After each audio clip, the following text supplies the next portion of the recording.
Welcome, dear Rosencrantz and Guildenstern. Moreover, that we much did long to see you, the need we have to use you did provoke our hasty sending. Something have you heard of Hamlet's transformation, so I call it, since nor the exterior nor the inward man resembles that it was. What it should be, more than his father's death, that thus hath put him so much from the understanding of himself, I cannot dream of. I entreat you both that, being of so young days brought up with him, and sith so neighboured to his youth and humour, that you vouchsafe your rest here in our court some little time. So by your companies to draw him on to pleasures, and to gather so much as from occasion you may glean, whether aught to us unknown afflicts him thus, that open lies within our remedy. Good gentlemen, he hath much talked of you, and sure I am to men there is not living to whom he more adheres. If it will please you to show us so much gentry and goodwill, as to expend your time with us a while, for the supply and profit of our hope, your visitation shall receive such thanks as fits a king to remembrance. Both your majesties might, by the sovereign power you have of us, put your dread pleasures more into command and to entreaty, but we both obey, and here give up ourselves in the full bent to lay our service freely at your feet to be commanded. Thanks, Rosencrantz and gentle Guildenstern. Thanks, Guildenstern and gentle Rosencrantz, and I beseech you instantly to visit my too much changed son. Go, some of you, and bring these gentlemen where Hamlet is. Heaven to make our presence and our practices pleasant and helpful to him. Aye, amen. The ambassadors from Norway, my good lord, are joyfully returned. Thou still hast been the father of good news. Have I, my lord? Sure, my good liege, I hold my duty as I hold my soul, both to my God and to my gracious king. And I do think, that else this brain of mine hunts not the trail of policy so sure as it hath used to do, that I found the very cause of Hamlet's lunacy. Oh, speak of that. That do I long to hear. Give first admittance to the ambassadors. My news shall be the fruit of that great feast. Thyself do grace to them and bring them in. He tells me, my sweet queen, that he hath found the head and source of all your son's distemper. I doubt it is no other but the mean. His father's death and our o'er-hasty marriage. Well, we shall sift him. Welcome, my good friends. Say, Voltaman, what from our brother Norway? Most fair return of greetings and desires. Upon our first, he sent out to suppress his nephew's levies, which to him appeared to be a preparation against the Polack, but better looked into, he truly found it was against your highness, whereat grieved that so his sickness, age, and impotence was falsely borne in hand, sends out arrests on fort and pass, which he, in brief, obeys, receives rebuke from Norway, and in fine makes vow before his uncle never more to give the essay of arms against your majesty, whereon old Norway, overcome with joy, gives him 3,000 crowns in annual fee, and is commissioned to employ those soldiers, so levied as before against the Polack, with an entreaty, here and further shown, that it might please you to give quiet pass through your dominions for his enterprise, on such regards of safety and allowance as therein are set down. It likes us well, and at a more considered time we'll read, answer, and think upon this business. Meantime, we thank you for your well-took labour. Go to your rest. At night we'll feast together. Most welcome home. This business is well ended.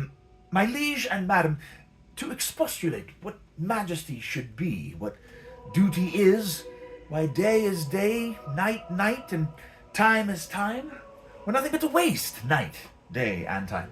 Therefore, since brevity is the soul of wit, and tediousness the limbs and outward flourishes, I will be brief. Your noble son is mad. Mad call I it, for to define true madness, what is to be nothing else but mad? But let that go. More matter, with less art. Madam, I swear I use no art at all. That he is mad, 'tis true. 'Tis true, 'tis pity. And pity 'tis true. A foolish figure, but farewell if I will use no art. Mad, let us grant him then. And now remains that we find out the cause of this effect. Or rather say the cause of this defect, for this effect defective comes by cause. Thus it remains, and the remainder thus. Perpend. I have a daughter, whilst she is mine, who, in her duty and obedience mark, hath given me this. Now, gather and surmise. To the celestial and my soul's idol, the most beautified Ophelia. It's an ill phrase, a vile phrase. Beautified is a vile phrase, but you shall hear. Thus, in her excellent white bosom, these, etc. Came this from Hamlet to her. Good madam, stay a while, I will be faithful. Doubt thou the stars are fire, doubt that the sun doth move, doubt truth to be a liar, but never doubt I love. Oh, dear Ophelia, I am ill at these numbers. I have not art to reckon my groans, but that I love thee best, oh, most best. Believe it, adieu. Thine evermore most dear lady, whilst this machine is to him, Hamlet. This, in obedience, hath my daughter shown me, and, more above, hath his solicitings, as they fell out by time, by means, and place, all given to mine ear. But how has she received his love? What do you think of me? As of a man, faithful and honourable. I would fain prove so. But what might you think? When I had seen this hot love on the wing, as I perceived it, I must tell you that, before my daughter told me, what might you, or my dear majesty your queen here, think, if I had played the desk or table book, or given my heart a winking, mute and dumb, or looked upon this love with idle sight, what might you think? No, I went round to work, and my young mistress thus I did bespeak, Lord Hamlet is a prince out of thy star, this must not be. And then I precepts gave her, that she should lock herself from his resort, admit no messengers, receive no tokens, which done, she took the fruits of my advice, and he, repulsed, a short tale to make, fell into a sadness, then into a fast, thence to a watch, thence into a weakness, thence to a lightness, and by this declension into the madness wherein now he raves, and all we wail for. Do you think 'tis this? It may be. Very like. Had there been such a time, I'd fain know that I have positively said 'tis so when it proved otherwise. Not that I know. Take this from this if this be otherwise.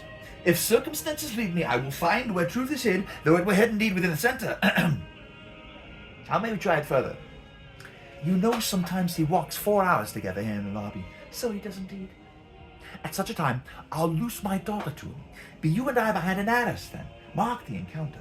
If he love her not, and be not from his reason fallen thereon, let me be no assistant for his state, but keep a farm and carters. We will try it. But look where Sally the poor wretch comes reading. Away, I do beseech you both, away. I'll board him presently. How does my good Lord Hamlet? Well, God have mercy. Do you know me, my lord? Excellent well. You are a fishmonger. Not I, my lord. Then I would you were so honest a man. Honest, my lord. Aye, sir. To be honest, as this world goes, is to be one man picked out of 10,000. That's very true, my lord. For if the sun breed maggots in a dead dog, being a good kissing carrion... Have you a daughter? I have, my lord. Let her not walk in the sun. Conception is a blessing, but not as your daughter may conceive. Then look to it. How say you by that? Still harping on my daughter. And he knew me not at first. He said I was a fishmonger. He is far gone, far gone. And truly in my youth, I suffered much extremity for love, very near this. I'll speak to him again. What do you read, my lord? Words. What is the matter, my lord? Between who? I mean the matter that you read, my lord. Slanders, sir. For the satirical rogue says here that old men have grey beards, that their faces are wrinkled, their eyes purging thick amber and plum tree gum, and that they have a plentiful lack of wit, together with most weak hams. All which, sir, though I most powerfully and potently believe, yet I hold it not honesty to have it thus set down. For you yourself, sir, shall grow old as I am, if, like a crab, you could go backward. Oh, this be madness, yet there's nothing in it. Will you walk out to the air, my lord? Into my grave? Indeed, that's out of the air. How pregnant sometimes there's a rise on. The happiness that often madness hits on, which reason and sanity could not so prosperously be delivered of. I would leave him, and suddenly contrive the means of meeting between him and my daughter. My honourable lord, I will most humbly take my leave of you. You cannot, sir, take from me anything that I will more willingly part withal. Except my life. Here you are, my lord. Tedious old fools. You go to seek the Lord Hamlet? There he is. God save you, sir. My honoured lord, my most dear lord, my excellent good friends, how dost thou, Guildenstern, Rosencrantz, good lads out of you both, as the indifferent children of the earth, happy in that we are not over happy, on fortune's cap we are not the very button, nor the soles of the shoes, neither, my lord, and then you live about a waist, we're in the middle of a favours, faith of privates we, in the secret parts of fortune, most true, she is a strumpet. What news? None, my lord, but that the world's grown honest, that is doomsday near. But your news is not true. Let me question more in particular. What have you, my good friends, deserved at the hands of fortune that she sends you to prison hither? Prison, my lord? Denmark's a prison. Then is the world one. A goodly one, in which there are many confines, wards, and dungeons, Denmark being one of the worst. We think not so, my lord. Why then it is none to you. For there is nothing either good or bad, but thinking makes it so. To me, it is a prison. Why, then your ambition makes it one. 'Tis too narrow for your mind. Oh God, I could be bounded in a nutshell and count myself a king of infinite space. Were it not that I have bad dreams. Which dreams indeed are ambition, for the very substance of the ambitious is merely the shadow of a dream. The dream itself is but a shadow. Truly, and I hold ambition of so airy and light a quality that it is but a shadow's shadow. Then are our beggars' bodies and our monarchs and outstretched heroes the beggars' shadows? Shall we to the court? For by my fay I cannot reason. We'll wait upon you. No such matter. I will not sort you with the rest of my servants, for, to speak to you like an honest man, I am most dreadfully attended, but in the beaten way of friendship. What make you at Elsinore? To visit you, my lord. No other occasion. Beggar that I am even poor in thanks. But I thank you. And sure, dear friends, my thanks are too dear a halfpenny. Were you not sent for? Is it your own inclining? Is it a free visitation? Come. Deal justly with me. Come. Nay, speak. What should we say, my lord? Why, anything but to the purpose. You were sent for, and there is a kind of confession in your looks which your modesties have not craft enough to colour. I know the good king and queen have sent for you. To what end, my lord? That you must teach me. But let me conjure you, by the rights of our fellowship, by the consonancy of our youth, by the obligation of our ever-preserved love, and by what more dear or better proposer could charge you withal, be even and direct with me whether you were sent for or no. What say you? Nay, then I have an eye of you. If you love me, hold not off. My lord, we were sent for. I will tell you why. So shall my anticipation prevent your discovery, and your secrecy to the king and queen mote no further. I have of late, but wherefore I know not, lost all my mirth, forgone all custom of exercise, and indeed it goes so heavily with my disposition that this goodly frame, the earth, seems to me a sterile promontory. This most excellent canopy, the air, look you, this brave o'erhanging firmament, this majestical roof fretted with golden fire. It appears no other thing to me than a foul and pestilent congregation of vapours. What a piece of work is a man! How noble in reason, how infinite in faculties, in form and moving, how express and admirable, in action, how like an angel, in apprehension, how like a god, the beauty of the world, the paragon of animals. And yet, to me, what is this quintessence of dust? Man delights not me. No woman neither, though by your smiling you seem to say so. My lord, there was no such stuff in my thoughts. Why did you laugh then when I said man delights not me? To think, my lord, if you delight not in man, what Lenten entertainment the players shall receive from you? We courted them on the way, and hither are they coming to offer you service. He that plays the king shall be welcome. His majesty shall have tribute of me. The adventurous knight shall use as foil and target. The lover shall not sigh gratis. The humorous man shall end his part in peace. The clown shall make those laugh whose lungs are thicker than the seer, and the lady shall say her mind freely, or the blank verse shall haunt for it. What players are they? Even those who were wont to take such delight in, the tragedians of the city. How chances it they travel? Their residence both in reputation and profit was better both ways. I think their inhibition comes by the means of the late innovation. Do they hold the same estimation they did when I was in the city? Are they so, Father? No, indeed they are not. How comes it? Do they grow rusty? Nay, their endeavour keeps them the wonted pace, but there is, sir, an eyrie of children, little asses that cry out on the top of question and are most tyrannically clapped for. These are now the fashion, and so berattle the common stages, so they call them, that many wearing rapiers are afraid of goose quills and dare scarce come thither. What are they, children? Who maintains them? How are they escorted? Will they pursue the quality no longer than they can sing? Will they not say afterwards, if they should go themselves to common players, as it is most like, if their means are not better, their writers do them wrong, to make them exclaim against their own succession? Faith, there has been much to do on both sides, and the nation holds it no sin to tar them to controversy. There was for a while no money bid for argument, unless the poet and the player went to cuffs in the question. Is it possible? Oh, there has been much throwing about of brains. Do the boys carry it away? Aye, that they do, my lord. Hercules and his load too. It is not very strange, for my uncle is king of Denmark, and those that would make mouths at him while my father lived give 20, 40, 50, and 100 ducats apiece for his picture in little. Splendid. There is something in this more than natural, if philosophy could find it out. There are the players. Gentlemen, you are welcome to Elsinore. Your hands come. The pertinence of welcome is fashion and ceremony.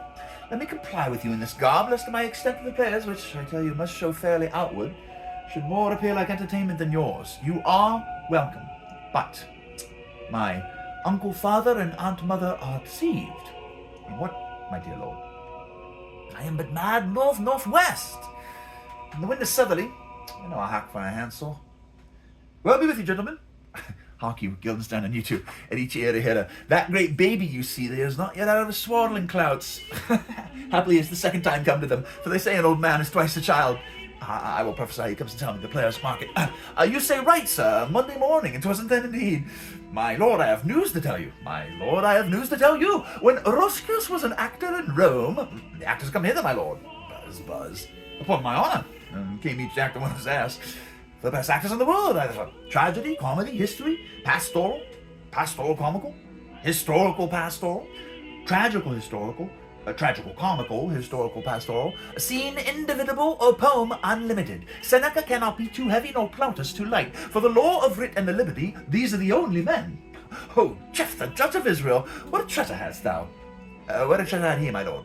And why, one fair daughter, and no more, the which he loved passing well? Still on my daughter. Am I not in the right, old Jephthah? If you call me Jephthah, my lord, I have a daughter that I love passing well. And nay, that follows not. What follows then, my lord? Why, as by lot God wot, and then, it came to pass as most like it was. The first order of the pious chanson will show you more, for look where my abridgment comes. You are welcome, masters, welcome all. I am glad to see thee well. Welcome, good friends. Ah, my old friend, thy face is valiant since I saw thee last. Comest thou to beard me in Denmark? What, my young lady and mistress? By lady, your ladyship is nearer to heaven when I saw thee last by the altitude of Chopin. Pray God, your voice like a piece of uncurrent gold be not cracked within the ring. Masters, you are all welcome. We'll into it like French falconers, fly at anything we see. We'll have a speech straight. Come, give us a taste of your quality. Come, a passionate speech. What speech, my good lord? I heard thee speak me a speech once, but it was never acted. But if it was, not above it once. For the play I remember pleased not the million, 'twas caviar to the general. But it was, as I received it, and others whose judgments in such matters cried in the top of mine, an excellent play, well digested in the scenes, set down with as much modesty as cunning. I remember once there were no salads in the lines to make the matter savoury, nor matter in the phrase that might indict the author of affectation, but called it an honest method, as wholesome as sweet, and by very much more handsome than fine. One speech in it I chiefly loved. 'Twas Aeneas' tale to Dido, and thereabout of it especially where he speaks of Priam's slaughter. If it live in your memory, begin at this line. Let me see. The rugged Pyrrhus, like the Hyrcanian beast. It is not so. It begins with Pyrrhus. The rugged Pyrrhus, he whose sable arms, black as his purpose, did the knight resemble, when he lay couched in the ominous horse, hath now this dread and black complexion smeared with heraldry more dismal. Head to foot now is he total gules, horridly tricked with blood of fathers, mothers, daughters, sons, baked and empasted with the parching streets, that lend a tyrannous and damned light to their vile murders, roasted in wrath and fire, and thus o'ersized with coagulate gore, with eyes like carbuncles, the hellish Pyrrhus, old grandsire Priam seeks. So proceed you. Fore God, my lord, well spoken, with good accent, good discretion. Anon he finds him, striking too short a creaks.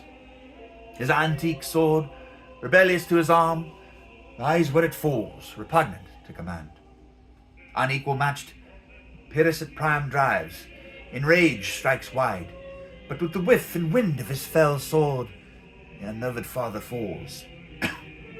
Then, senseless Ilium, seeming to feel this blow, with flaming top stoops to his base, and with a hideous crash takes prisoner Pyrrhus here. For lo, his sword, which was declining on the milky head of Reverend Priam, seemed in the air to stick. So, as a painted tyrant Pyrrhus stood, and like a neutral to his will and matter, did nothing. But as we often see against some storm, a silence in the heavens, the rack stands still, the bold winds speechless, and the orb below as hush as death. Anon, the dreadful thunder doth rend the region. So, after Pyrrhus' pause, aroused vengeance sets him new a work. And never did the Cyclops' hammers fall on Mars' armor forged for proofy turn with less remorse than Pyrrhus' bleeding sword now falls on Priam. Out, out, thou strumpet fortune! All you gods in general synod, take away her power, break all the spokes and fellies from her wheel, and bowl the round nave down the hill of heaven, as low as to the fiends. This is too long. It shall to the barbers with your beard. Prithee, say on. He's for a jigger a tale of Bordeaux he sleeps. Say on, come to Hecuba. But who, oh woe, had seen the Moblid Queen? Moblid Queen? That's good. Moblid Queen is good. Run barefoot up and down, threatening the flames with bison rheum, a clout upon that head where late the diadem stood, and for a robe about her lank and all o'er teemid loins, a blanket in the alarm of fear caught up. Who this had seen, with tongue in venom steeped, gainst fortune's state would treason have pronounced. But if the gods themselves did see her then, when she saw Pyrrhus make malicious sport in mincing with his sword her husband's limbs, the instant burst of clamour that she made, unless things mortal move them not at all, would have made milch the burning eyes of heaven, and passion in the gods. Look where he has not turned his colour and his tears in his eyes. Really, no more. 'Tis well. I'll have thee speak out the rest of this soon. Good my lord, will you see the players well bestowed? Do you hear? Let them be well used, for they're the abstracts and brief chronicles of the time. After your death, you will better have a bad epitaph than their ill report while you live. My lord, I will use them according to their desert. God's bodykins, man, much better.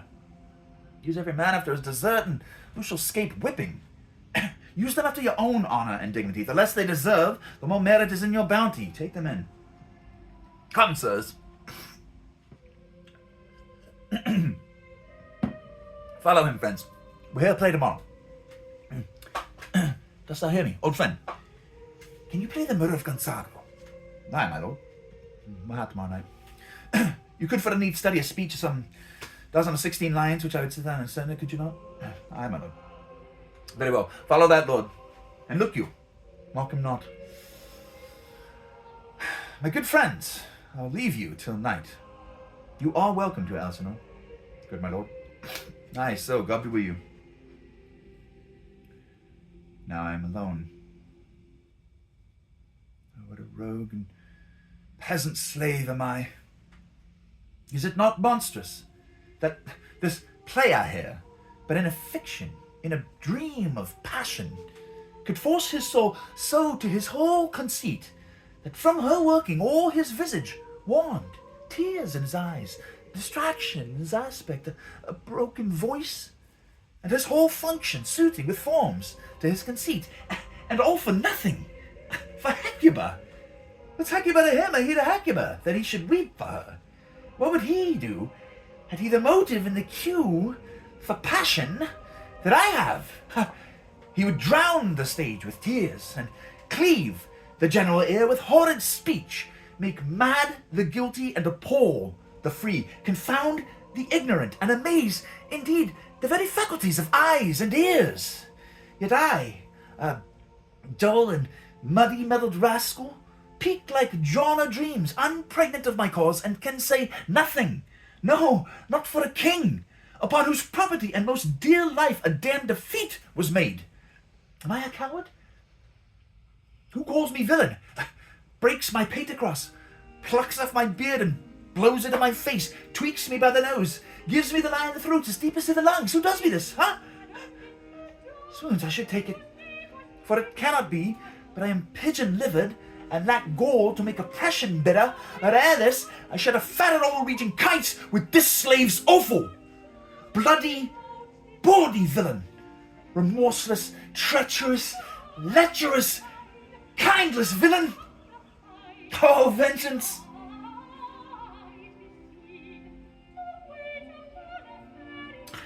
Why, what an ass am I!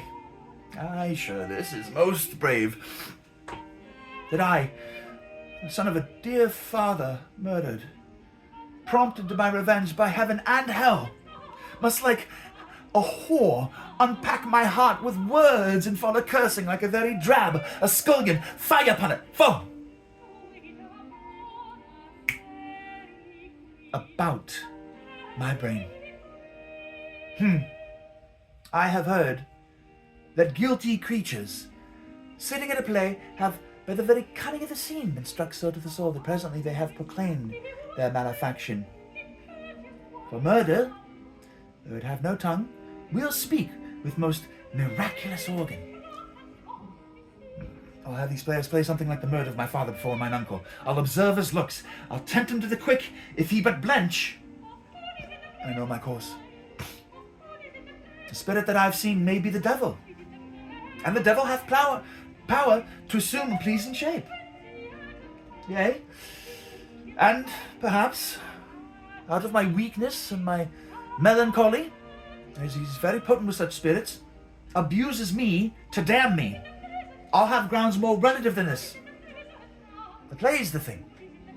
May I not catch the conscience of the king.